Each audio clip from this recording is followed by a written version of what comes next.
किसी ने क्या खूब कहा है कि मंजिल उन्हें नहीं मिलती जिनके ख्वाब बड़े होते हैं।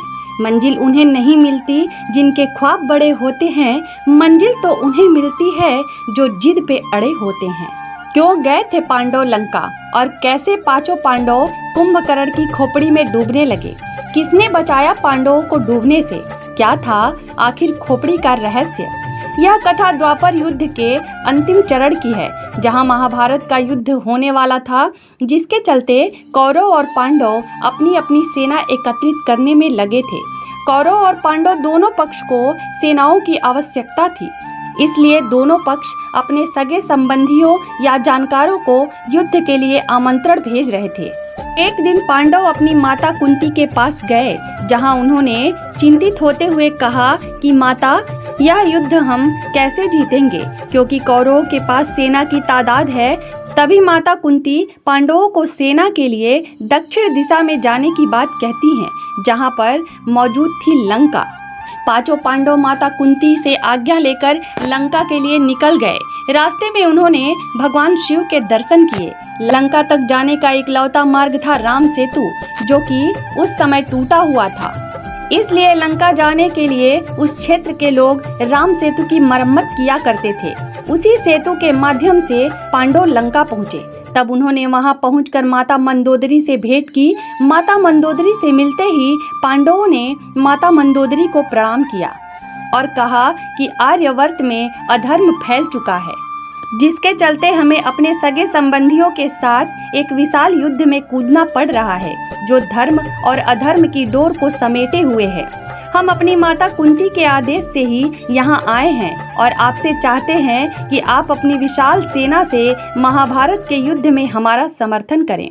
तब मंदोदरी ने कहा कि लंका के राजा रावण पहले ही स्वर्ग सिधार चुके हैं। स्वर्ग और इंद्र को जीतने वाला मेरा पुत्र मेघनाथ भी पहले ही वीर गति को प्राप्त हो चुका है। वहीं मेरे देवर विभीषण पहले ही खुद को भगवान को समर्पित कर चुके हैं। इसलिए हम आपकी ज्यादा सहायता नहीं कर सकते हैं, लेकिन हाँ, लंका के कुछ सैनिक जरूर आपको दे सकते हैं। लंका की सेना का साथ सुनकर युधिष्ठिर को खुशी हुई। वहीं रात होने की वजह से पांडवों ने लंका में ही निवास किया। सुबह मंदोदरी ने पांचों पांडवों को स्नान के लिए भेजा। पांचों पांडव स्नान के लिए सरोवर की तलाश में निकल पड़े।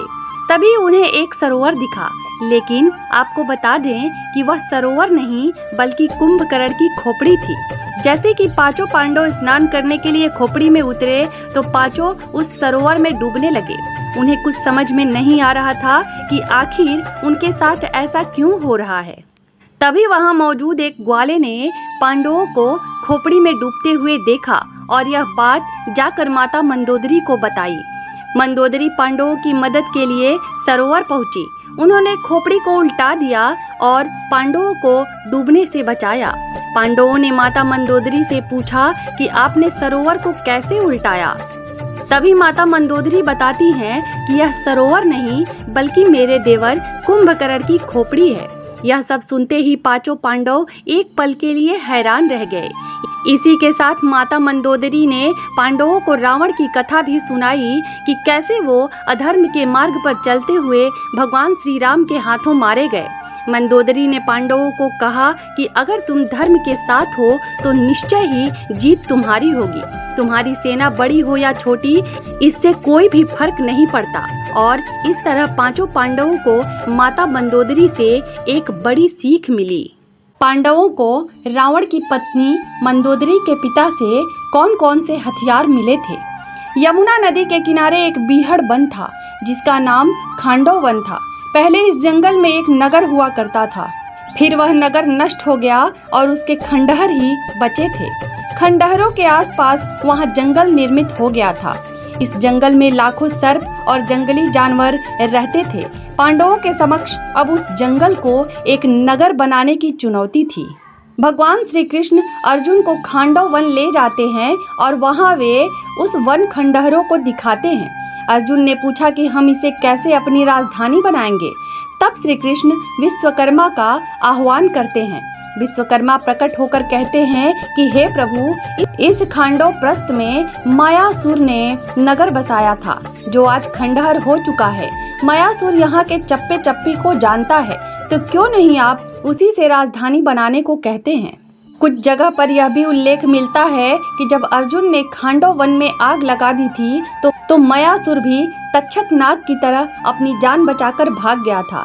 भगवान श्री कृष्ण उसे देखकर चक्र से उसका वध करना चाहा, लेकिन शरणागत होने के कारण अर्जुन ने उसे बचा लिया था। यह मयासुर ही मंदोदरी का पिता और रावण का ससुर था। तब श्री कृष्ण कहते हैं कि इस वक्त मयासुर कहाँ मिलेंगे। फिर विश्वकर्मा मयासुर का स्मरण करते हैं तो वे प्रकट होकर पूछते हैं कि हे प्रभु, आपने मुझे क्यों याद किया। तब विश्वकर्मा कहते हैं कि ये श्री कृष्ण और अर्जुन हैं और ये यहाँ एक नगर का निर्माण करना चाहते हैं। यह सुनकर मयासुर अति प्रसन्न होता है और वह श्री कृष्ण, अर्जुन एवं विश्वकर्मा को एक खंडहर में ले जाता है। खंडहर में एक रथ रखा होता है। मयासुर कहता है कि हे श्री कृष्ण, यह सोने का रथ पूर्व काल के महाराजा सोम का रथ है। यह आपको आपकी मनचाही जगह पर ले जाने के लिए समर्थ है। उस रथ में एक गदा रखी होती है, जिसे दिखाते हुए मयासुर कहता है कि ये कौमुद की गदा है, जिसे पांडव पुत्र भीम के अलावा और कोई उठा नहीं सकता है। इसके प्रहार की शक्ति अद्भुत है। गदा दिखाने के बाद मयासुर कहता है कि यह गांडीव धनुष है। यह अद्भुत और दिव्य धनुष है। इसे दैत्यराज वृषपर्वा ने भगवान शंकर की आराधना से प्राप्त किया था। भगवान श्री कृष्ण उस धनुष को उठाकर अर्जुन को देते हुए कहते हैं कि इस दिव्य धनुष पर तुम दिव्य बाणों का संधान कर सकोगे। इसके बाद मयासुर अर्जुन को अक्षय तर्कस देते हुए कहता है कि इसके बाण कभी समाप्त नहीं होते हैं। इसे स्वयं अग्निदेव ने दैत्यराज को दिया था। इस बीच विश्वकर्मा कहते हैं कि आज से इस समस्त संपत्ति के आप अधिकारी हो गए हैं पांडुपुत्र।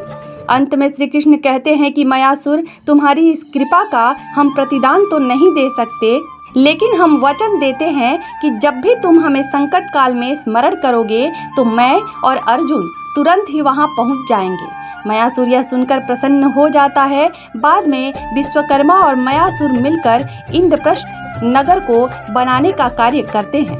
कहते हैं कि गांडीव धनुष अलौकिक था। यह धनुष वरुण के पास था। वरुण ने इसे अग्निदेव को दिया था और अग्निदेव से अर्जुन को प्राप्त हुआ था। यह धनुष देव, दानव तथा गंधर्वों से अनंत वर्षों तक पूजित रहा था। यह किसी शस्त्र से नष्ट नहीं हो सकता था तथा अन्य लाख धनुषों का सामना कर सकता था। जो भी इसे धारण करता था उसमें शक्ति का संचार हो जाता था। अर्जुन के अक्षय तर्कस के बाण कभी समाप्त नहीं होते थे। गति को तीव्रता प्रदान करने के लिए जो रथ अर्जुन को मिला था उसमें अलौकिक घोड़े जुते हुए थे, जिसके शिखर के अग्रभाग पर हनुमान जी बैठे थे और शिखर पर कपिध्वज लहरा रहा था। इसी के साथ उस रथ में अन्य जानवर विद्यमान थे जो भयानक गर्जना करते थे। तो मित्रों, ये थी हमारी तरफ से जुटाई गई कुछ जानकारियाँ। अगर आप चाहते हैं कि ऐसे ही नई नई जानकारियाँ हम लेकर आएँ तो इसके लिए प्लीज़ हमारे वीडियो को लाइक कीजिए और चैनल को सब्सक्राइब कीजिए और हो सके तो अपने दोस्तों के साथ शेयर भी कीजिए। Thank you. बाय।